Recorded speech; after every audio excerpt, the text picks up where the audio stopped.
Hello everyone, আমাদের টোনাটুনির নতুন সংসার থেকে তোমাদের সকলকে জানাই সুপ্রভাত।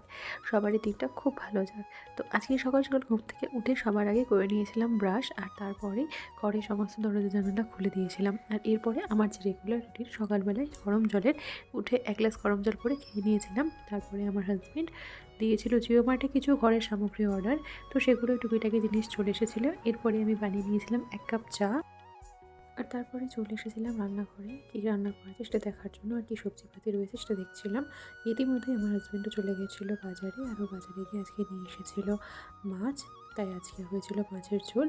আর আজকে আমার হাজব্যান্ড নিজে বানিয়েছিল মাছের ঝোলটা, যেটা খেতে হয়েছিল অসাধারণ।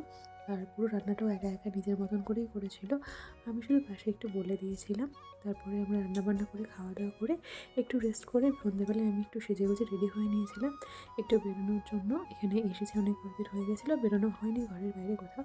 আর আমার বাড়ির পাশেই যেহেতু স্টেশন, সেই জন্য আমি আর আমার হাজব্যান্ড চলে গেছিলাম একটু হাঁটতে হাঁটতে স্টেশনের দিকে। আর তারপরে আমি বাড়ি চলে এসে একটু নেল পলিশ করছিলাম, অনেকদিন নেল পলিশ করা হয়নি। এরপর আজকে ডিনারের খাবারটা দিয়ে গেছিলো আমাদের উপরের ঘর থেকেই, মানে আমাদের বাড়ির দিদি। কারণ আজকে ছিল নবান্ন, সেই উপলক্ষে দিদি আমাদেরকে খাবারটা দিয়ে গেছিলো। আর আজকে দিনটা আমার এইভাবেই কাটলো।